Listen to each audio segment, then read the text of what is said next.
I think that there is no place harder to be a truly loving person than living with the jerk you're married to.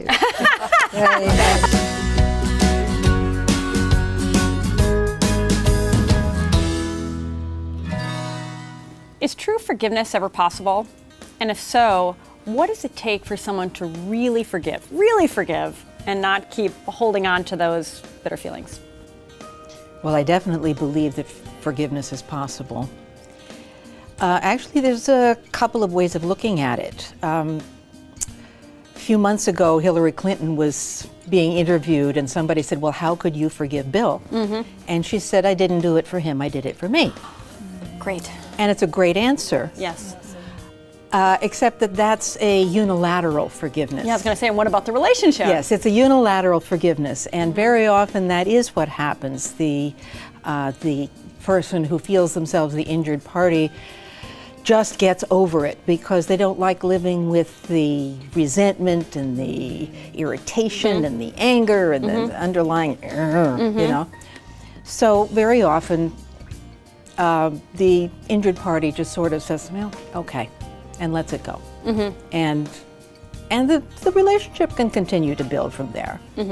But the injury is there. Right. The other kind of forgiveness that we really want to talk about is the relational forgiveness. And this is where we've been leading in our discussion this morning, where the perpetrator, if you will, is able, first of all, to forgive themselves. That's a big one. That really needs to happen, and then as we've been saying, everything that led into the affair, everything that was missing in the relationship can be looked at. I tell my clients I have this scar for a reason, that when they come in, there's a crisis, there's a gaping wound, and our job as therapists is to assess the situation, stop the bleeding, stitch it up, if you will, and that over time, through the healing process, which takes time, that, you know, in the future, you won't look at this every day. It won't hurt every day. When it does hurt, how you show up for your partner to say, you know, is that a trigger? Do I need to turn that movie? Are you okay?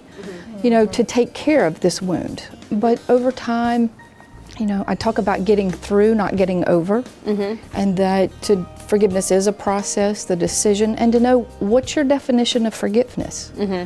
To me is it's very not condoning important. the behavior, right? Right, and then, but healing is possible. Forgiveness is possible. Right. You know. I think living is about responding to the details of everyday life from the ego, but there's an observing ego that's looking at things at 30,000 foot.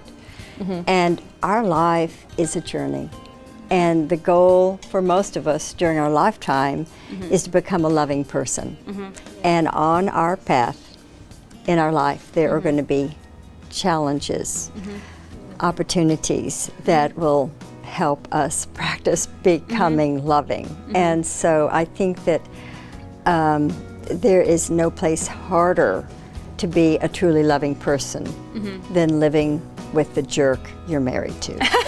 Oh boy. Thank you, Helen. I mean, handsome, distinguished jerk in this case. You know, we can learn to preach a good sermon. We can go to India and be loving with Mother Teresa, or we can give, but then we go home and there's our partner. Every obstacle in your path is an opportunity to do a spiritual practice. And isn't your spouse like your growth gift?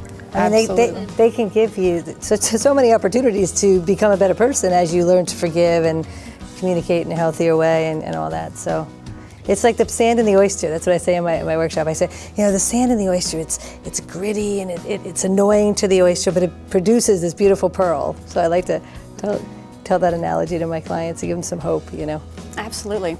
The thing that we found most useful, and Helen and I working with couples, is that a curiosity, which we talked about before, that leads ultimately to an empathic experience. Yeah, I was going to ask, where's empathy in this? So is here we go.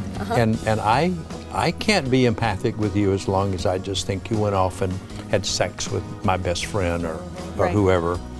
But if I can really get it, that the relation in our relationship produced or did not produce for you the kind of safety that you need to thrive. And obviously, it didn't produce safety for me, Right. because I went to my computer and you went to another person, or vice versa. But if the partners can get to empathy and then validation, you know, that really makes sense that you would do that, and I can imagine that. And that's where therapy is a process. The whole thing is a process, because Right. you're not going to start with empathy. You're going to start with blame.